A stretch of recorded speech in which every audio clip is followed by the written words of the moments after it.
कुछ करिए, बस बस बड़ा बोले, अब कुछ करिए। ओ कोई तो चल जिद फड़िए, तू बेतरिए या मरिए। हाय कोई तो चल जिद फड़िए, तू बेतरिए या मरिए।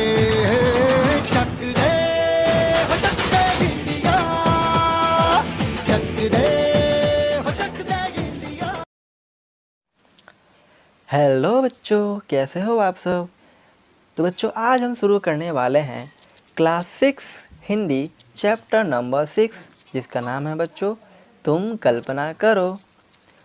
बच्चों आज हम तुम कल्पना करो चैप्टर का प्रश्न उत्तर करने वाले हैं। तो चलिए बच्चों शुरू करते हैं।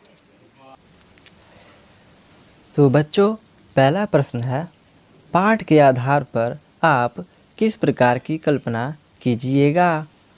इसका उत्तर है, पाठ के आधार पर हम अपनी कल्पना की पुरानी नीतियों, रीतियों एवं पुरानी कुरीतियों से दूर होकर हर एक क्षेत्र में नवीनता की कल्पना करेंगे। दूसरा प्रश्न है, राष्ट्र के शरीर कहने से आपके मन में किसका चित्र आता है। इसका बच्चों उत्तर है, राष्ट्र के शरीर कहने से हमारे मन में भारत माता का चित्र मन में आता है। मतलब भारत माता का चित्र मन में आता है।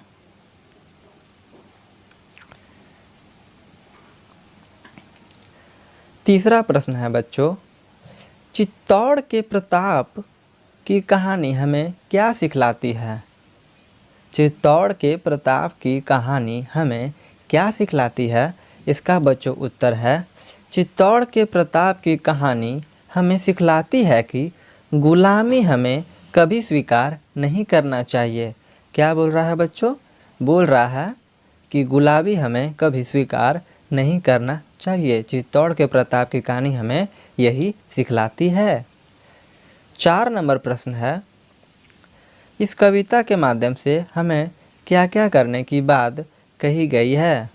बच्चों उत्तर है, इस कविता के माध्यम से हमें नवीन कल्पना, राष्ट्र शक्ति के लिए नवीन कामना, दरिद्रता दूर करने के लिए सूर्य चंद्रमा से समृद्धि और रिद्धि सिद्धि याचना तथा स्वतंत्र योजना बनाने की बात कही गई है। याचना बच्चों मतलब मैंने इसका अर्थ बताया था। याचना का अर्थ होता है मांगना या विनती करना। अगला प्रश्न है बच्चों,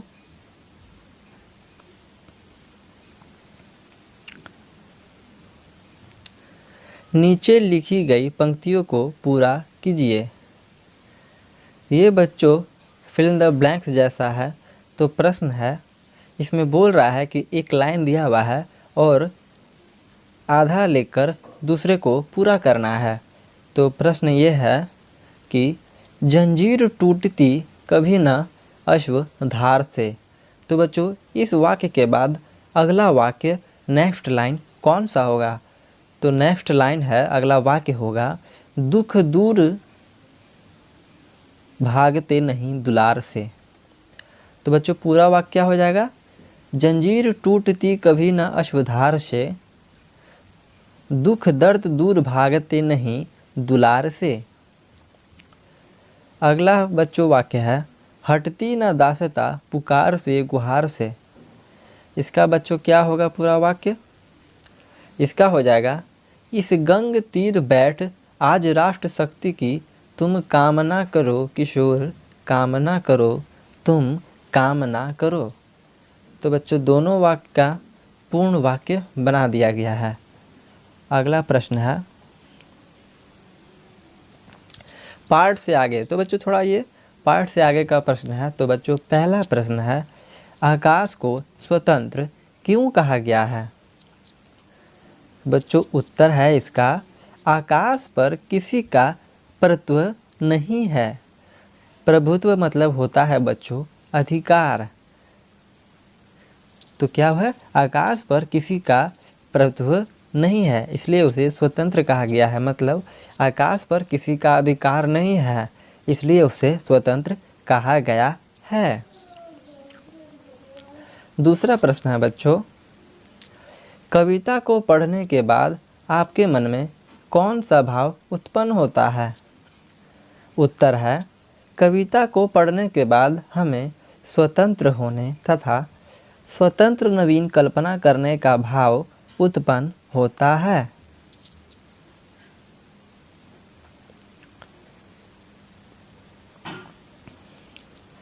तीसरा प्रश्न है बच्चों, इस पाठ के प्रत्येक पद में एक एक काम करने के लिए कहा गया है। उन्हें खोजिए और प्रत्येक के संबंध में 5 पंक्तियाँ लिखिए। बच्चों, मैं प्रश्न एक बार फिर से बोलता हूँ। इसमें क्या बोलना चाह रहा है?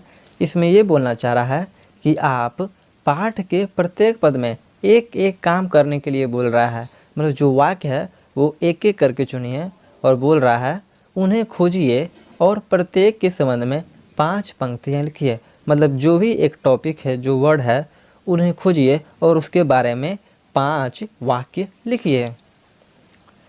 तो बच्चों उत्तर है, प्रत्येक पद में नवीन कल्पना करने को कहा गया है।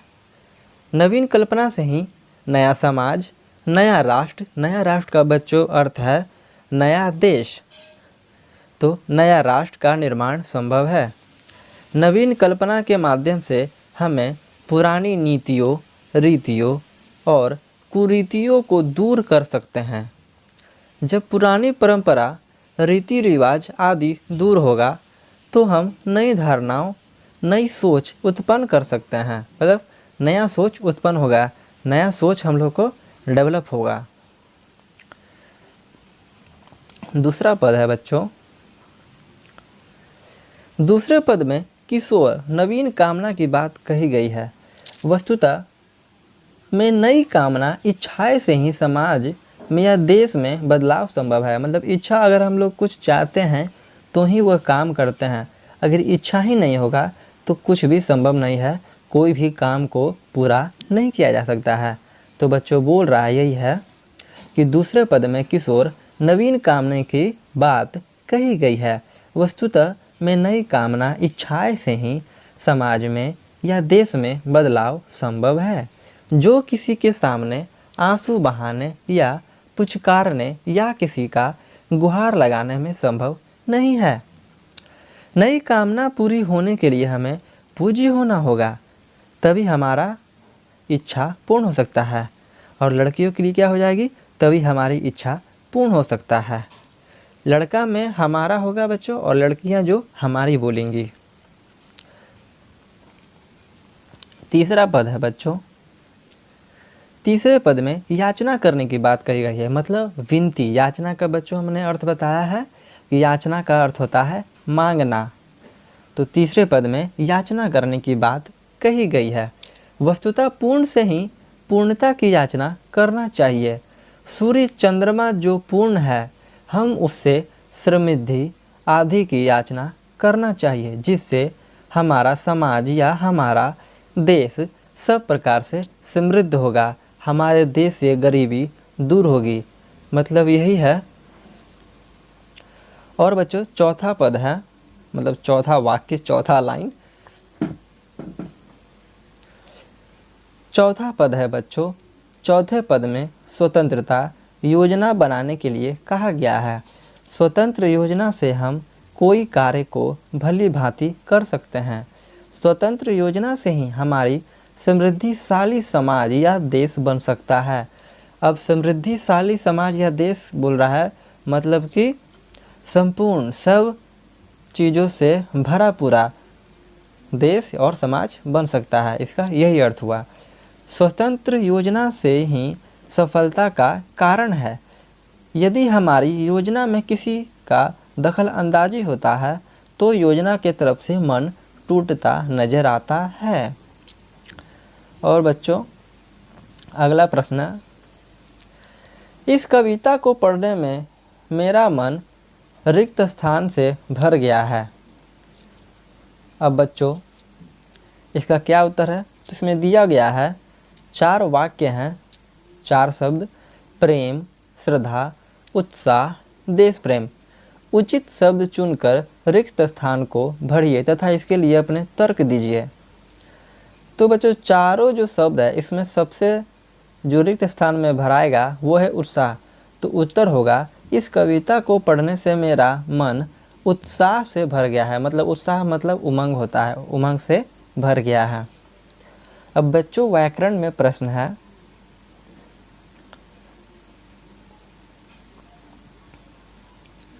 व्याकरण में प्रश्न है र के भिन्न भिन्न रूपों का प्रयोग करते हुए 5 शब्द लिखिए।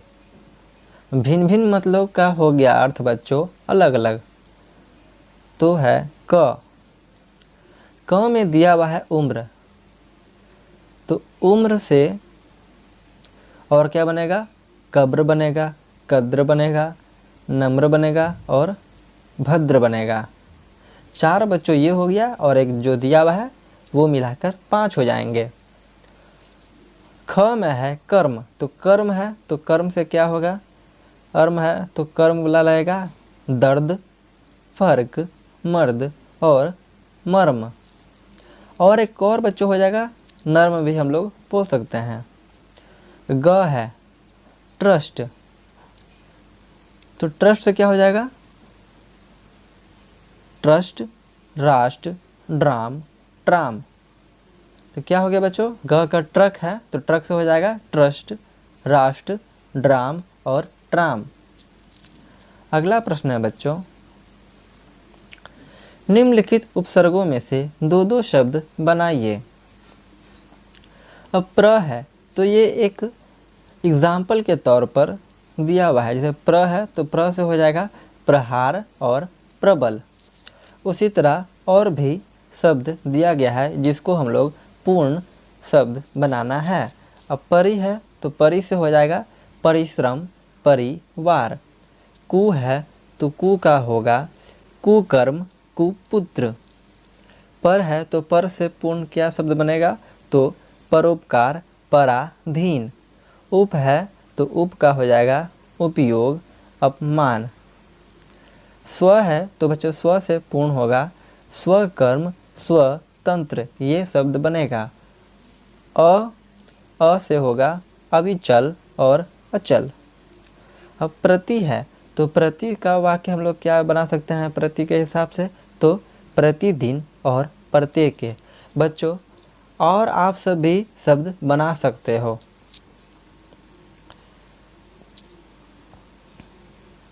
और हाँ बच्चों, यहाँ प्रकृ जो है जो लिखा हुआ है उसको उपसर्ग बोलते हैं। क्या बोलते हैं, उपसर्ग बोलते हैं। मैं एक बार पढ़ देता हूँ, क्या लिखा है कि प्रति इत्यादि शब्द के शुरू में जुड़कर शब्द के अर्थ में विशेषता लाते हैं।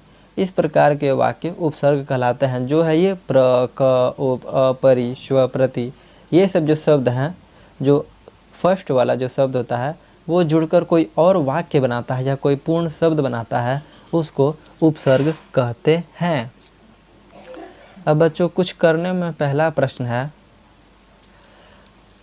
आप एक अच्छे विद्यालय की कल्पना कीजिए और बताइए कि विद्यालय में क्या होना चाहिए। उत्तर होगा बच्चों इसका, एक अच्छे विद्यालय में खेल का मैदान, पुष्प वाटिका, खेल का उपकरण, प्रयोगशाला, सभा भवन, शौचालय, पुस्तकालय और वाचनालय होना चाहिए। बच्चों मैं इस सब का अर्थ बता देता हूँ। खेल का मैदान बच्चों आप लोग समझ गए होंगे। पुष्प वाटिका मतलब होता है, इसका अर्थ है गार्डन, छोटा सा पार्क। खेल का उपकरण मतलब खेलने से संबंधित चीज़ें, मशीनें, ये सब से झुलवा हो गया, बैट्स बॉल, क्रिकेट हो गया, बॉल हो गया, रस्सी कूदने वाला हो गया, वो सब खेल का उपकरण ही होता है। प्रयोगशाला मतलब लैब हो गया। सभा भवन जहाँ पर सभाएं होती हैं। शौचालय मतलब बच्चों बाथरूम होता है। पुस्तकालय हो गया बच्चों जहाँ पे पुस्तक रखी जाती है। और वाचनालय का अर्थ होगा बच्चों जहाँ पर हम सब खाना खाते हैं। दूसरा प्रश्न है, आप अपने समाज की किन किन प्रथाओं को समाप्त करना चाहते हैं और क्यों चाहते हैं। तो बच्चों इसका उत्तर होगा, हम अपने समाज से छुआछूत, श्राद्ध आदि अवसर पर अधिक खर्च इत्यादि प्रथाओं को दूर करना चाहते हैं, इसलिए कि छुआछूत से समाज बढ़ता है और प्रथाओं को ही अधिक खर्च करना हम अनुचित समझते हैं। मतलब बोल रहा है बच्चों क्या कि छुआछूत से समाज में अनहोनी अनसोच पड़ता है, ये कहना चाह रहा है। और जो प्रथा है कि अधिक हम लोग खर्च करते हैं, जो हम लोग अनुचित समझते हैं, मतलब ज़्यादा पैसा खर्च करने से हम लोग को लाभ नहीं होता है, हानि होती है। तो बच्चों इसी के साथ हमारा प्रश्न उत्तर ख़त्म होता है।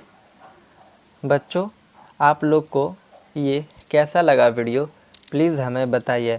और हाँ, अगर जो ना समझ में आया हो तो प्लीज़ वीडियो के कमेंट बॉक्स में कमेंट कर ज़रूर पूछें कि आपको क्या समझ में आया, और वीडियो का कौन सा भाग अच्छा लगा ये भी वीडियो के कमेंट बॉक्स में ज़रूर करें। तो बच्चों इसी के साथ हमारा तुम कल्पना करो चैप्टर नंबर 6 ख़त्म होता है। अब हम लोग मिलेंगे अगले वीडियो में, तब तक के लिए घर पे रहो और सुरक्षित रहो।